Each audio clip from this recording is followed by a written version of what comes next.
제 1절 에스더 1장과 2장을 통해서 우리가 전면 어떤 일들이 벌어지고 있는가 이거에 대해서 우리가 생각을 해보았습니다.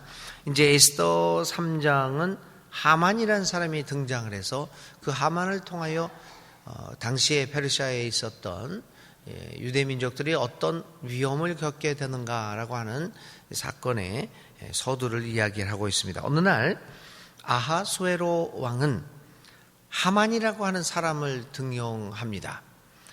이 하만은 10절에 의하면 아각 사람으로 알려져 있습니다. 아각이라고 하는 사람은 역사적으로 이스라엘과는 원수지간에 있는 아말렉 사람의 왕의 이름입니다.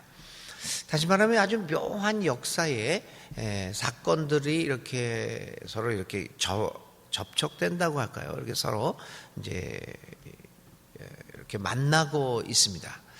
이 아각이라고 하는 사람은 모르드게의 조상이었던, 모르드게는 이제 사울 왕의 후손이었죠. 이 사울과는 아주 대적 관계에 있었던 사람입니다. 오랜 시간이 흘러서 아말렉의 아각 왕이라고 하는 후손인 하만이 등장함으로써 이렇게 나중에 사울의 후손이었던 모르드게와의 갈등이 이미 예고되어 있습니다. 그래서 아각의 후손 하만의 등장과 사울의 후손 모르드게와의 역사적 만남이 여기에서 이루어지면서 벌써 글을 읽는 사람들은 여기에 무슨 일이 발생하겠구나, 이런 일들이 발생하는데 그것은 이 역사에서 어떤 의미를 가지고 있는가라고 하는 것들을 벌써 독자들은 이미 눈치채게 되어 있습니다. 자, 아하수에로 왕은 하만을 신하들 중에서 가장 높은 자리에 앉히고 그에게 상당한 권력을 주게 됩니다. 그런데 왜 하만이 갑자기 등용되고 하만에게 이러한 높은 권력이 주어지게 되었는가? 어떤 경위를 통해서 하만은 이런 높은 자리에 오르게 되었는가를 성경은 아무것도 설명하지는 않지만 아마도 그는 여러 가지 야망에 가득 찬 사람으로서, 권력지향적인 사람으로서 사실 자신이 여러 가지 과정을 통하여 이것을 쟁취하게 되었다라고 하는 것을 볼 수 있겠습니다. 그가 먼저 이 높은 자리에 올라가자마자 한 일이 두 가지였습니다.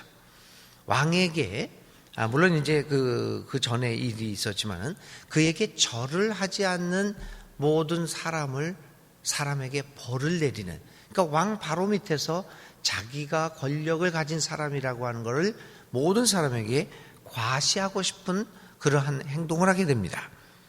그래서 그 일의 실현을 위해서 은을 왕에게 바치는 행위까지도 마다하지 않는 그러한 사람이었습니다.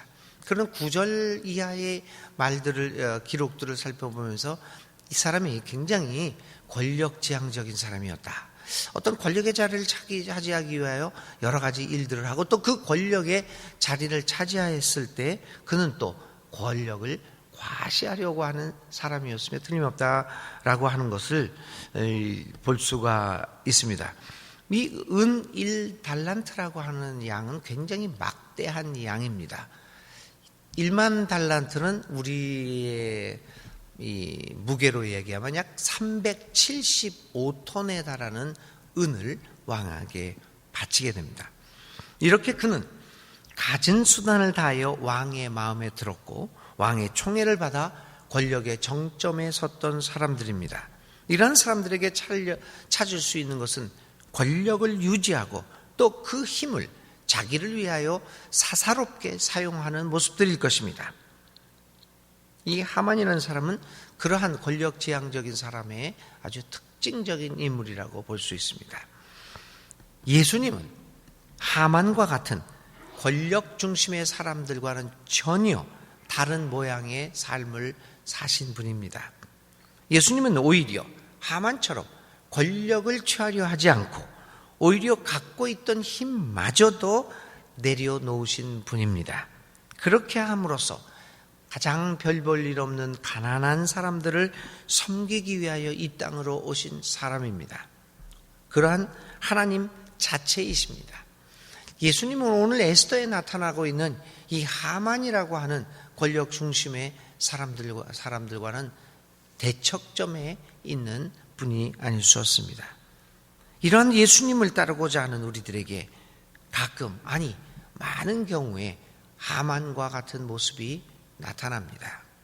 그것은 우리 스스로가 예수님의 제자가 아님을 스스로 증명해내고 그렇게 보여주는 행위입니다. 하만과 같은 삶의 모습이 우리에게 있다고 하는 것은 너무나도 슬픈 일이 아닐 수 없습니다. 오늘 이 아침에 우리는 에스더 3장을 읽어가면서 하만의 모습을 통하여 권력을 잡기 위하여 가진 수단을 다하고 또 권력을 잡은 후에는 그 권력을 자기를 위하여 사사롭게 사용하고 그것을 유지하기 위하여 가진 방법을 사용하는 이 하만의 모습을 보면서 오늘 예수님의 제자로서의 삶을 살아가겠다고 하는 우리들에게 그 모습이 있지는 않는가? 오늘 이 아침에 하만의 모습을 하만의 모습은 우리의 삶을 되돌아보게 만듭니다. 2절부터 6절에서 이제 하만과 모르드게의 조우가 이 만남에 기록되고 있습니다. 하만은 자신의 권력을 확고하게 만들기 위하여 한 명령을 내립니다. 하만을 만날 때마다 모든 사람들은 무릎을 꿇고 그에게 절을 하도록 하는 명령입니다.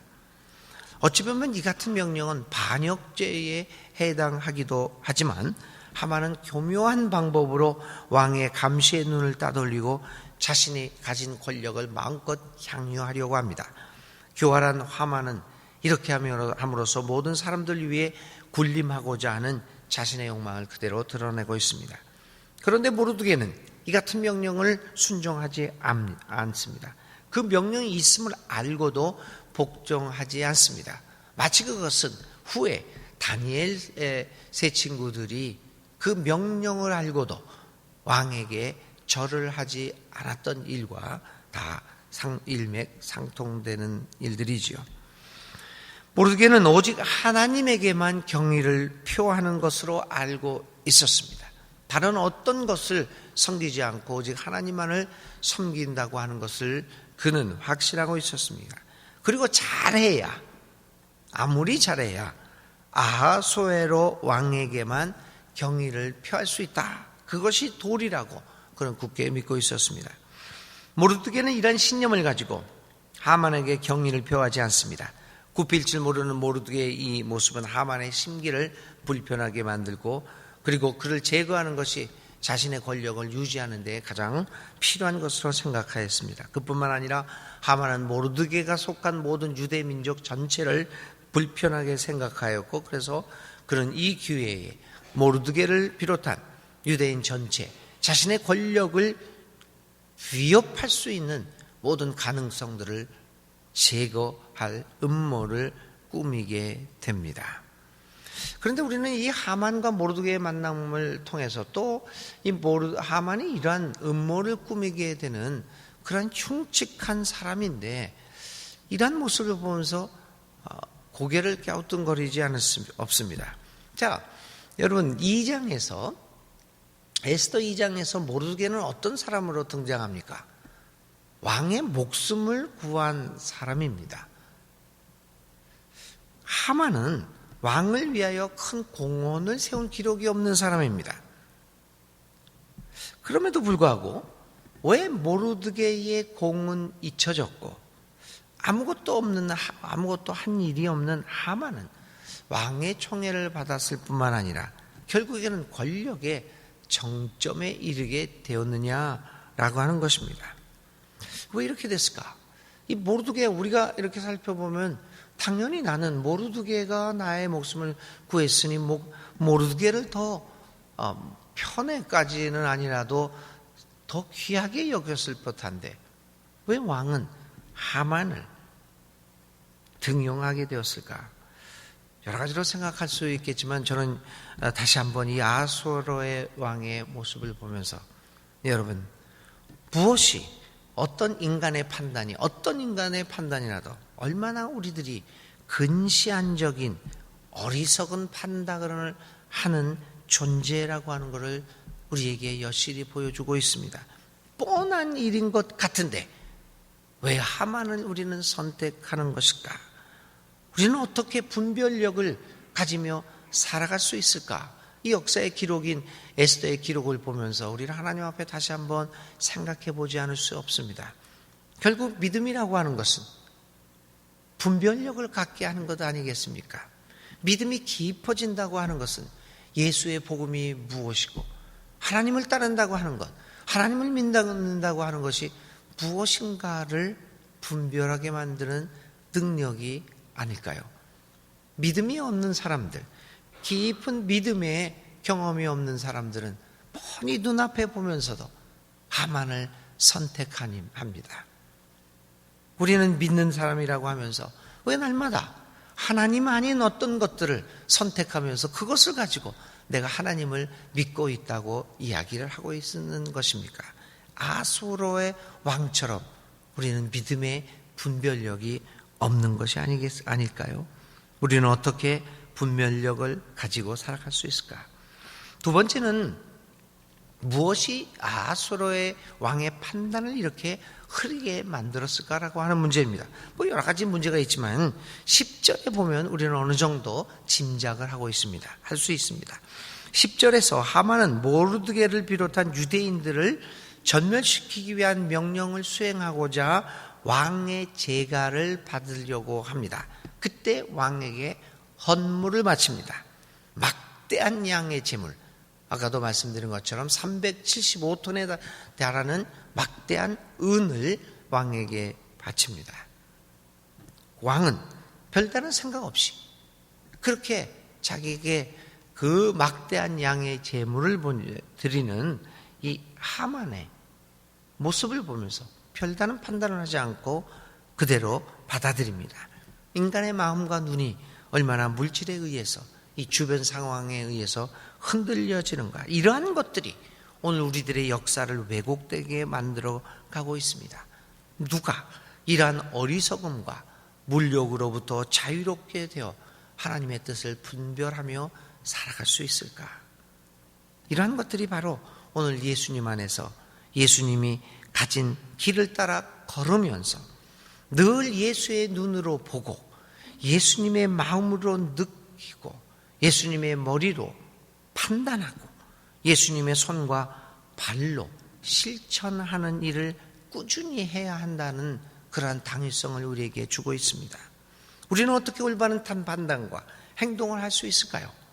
어떻게 해야지 하나님 아닌 것들을 섬기는 우리의 모습에서 벗어나서 진정한 하나님을 섬기는 믿음의 길을 갈 수 있을까? 예수님 안에 예수님의 가신 길을 따라 걸으며 실천하는 것 외에는 다른 방법이 없음을 다시 한번 생각해 보지 않을 수 없습니다.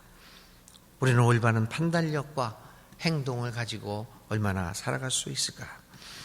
이런 하만의 음모는 결코 혼자 세워진 것이 아닙니다. 판단력이 흐려진 왕의 묵인과 더불어 이루어지고 있습니다. 하나님의 사람으로 예수님의 제자로서 우리는 이러한 잘못된 일에 의식적이든 무의식적이든 알게 모르게 가담되지 않도록 우리의 몸과 마음과 판단력을 새롭게 해야 할 것입니다. 자, 하만의 음모는 이제 7절부터 10절에 이르는 기록이죠. 하만의 음모는 드디어 실현하기 이릅니다. 하만은 점쟁이를 불러 이제 유대인 학살 날짜를 제비뽑게 만듭니다. 그 제비뽑기라고 하는 말을 그 당시의 언어로 부르라고 그랬습니다. 그래서 이 에스더를 이제 유대인의 절기절에서 불임절이라고 부르죠. 그 불임절에 이 에스더를 읽게 되는 그 이름이 바로 여기서 이제 비롯된 겁니다. 그 불임절, 그 제비뽑기 한 날에서 우리가 구원을 받았다. 그래서 불임절을 지키게 되죠. 자, 하만은 왕에게 뇌물을 바치면서 왕의 환심을 샀고 아수르의 왕의 허락을 받아내고 말았습니다. 이제 유대 민족에 대한 대학살의 음모는 진행되고 실행할 날짜만 기다리게 되었습니다. 결국 악이 승리하고 마는 것일까? 악의 진보를 우리는 막아낼 수 없는 것일까? 우리는 악이 승리하는 것 같은 상황 속에서 절망하지 않을 수 없습니다. 악의 번성함을 보면서 정녕 우리들이 할 일은 없는 것일까? 유대인 민족으로는 어떻게 절체절명의 위기를 극복해 나갈 수 있을까? 이러한 마음을 가지고 우리는 에스더 4장을 내일 또 읽어 나가겠습니다. 악이 승리할 것인가? 우리는 어떻게 악의 승리를 보면서 우리의 삶을 생각할 수 있을까? 한번 생각해 보면서 오늘 하루를 보내시기 바랍니다. 오늘 우리들이 생각할 말씀은 악의 성행과 하나님의 역사입니다. 어떻게 악의 성행 앞에서 하나님의 역사는 어떻게 진행되고 있을까라는 것을 생각하며 오늘 하루 종일 하나님의 뜻을 생각해 보는 여러분 되시기 바랍니다. 오늘의 기도드립니다. 주님, 우리는 오늘 악이 득세하고 선이 아무런 힘을 발휘하지 못하고 오히려 멸망의 위기에 처하게 된 상황에 직면하고 있습니다. 이러한 상황에서 우리가 무엇을 할 수 있을 것인가를 생각하며 절망하지 않을 수 없습니다. 주님, 우리가 무엇을 할 수 있겠습니까? 이러한 때에 오직 주님의 도움을 바라보며 주님께 기도드립니다. 우리를 도와주소서, 우리와 함께 하소서, 우리를 인도하셔서 절망에 빠지지 않고 우리로 하여금 용기 내어 이 위기를 극복할 수 있도록 도와주소서. 오직 주님만이 우리의 살 길입니다. 우리를 불쌍히 여기소서. 예수님의 이름으로 기도를 드립니다. 아멘. 오늘의 실천입니다. 우리의 지난 날 속에서 또 현재라도 우리의 생애 위기에서 우리는 어떻게 그 위기를 벗어날 수 있었는가를 돌아보고 그 하나님의 우리 삶에서 행하셨던 그 역사에 대하여 생각해보고 그 하나님의 하신 일에 대하여 친구들과 함께 간증을 나누어 보시기 바랍니다. 주님 가르쳐 주신 기도 드리겠습니다. 하늘에 계신 우리 아버지, 아버지의 이름을 거룩하게 하시며 아버지의 나라가 오게 하시며 아버지의 뜻이 하늘에서와 같이 이 땅에서도 이루어지게 하소서. 오늘 우리에게 일용할 양식을 주시고 우리가 우리에게 잘못한 사람을 용서하여 준 것 같이 우리 죄를 용서하여 주시고 우리를 시험에 빠지지 않게 하시고 악에서 구하소서. 나라와 권능과 영광이 영원히 아버지의 것입니다. 아멘. 오늘도 하나님 앞에 간절히 기도합시다. 주님이 우리의 기도에 귀를 기울이고 계십니다.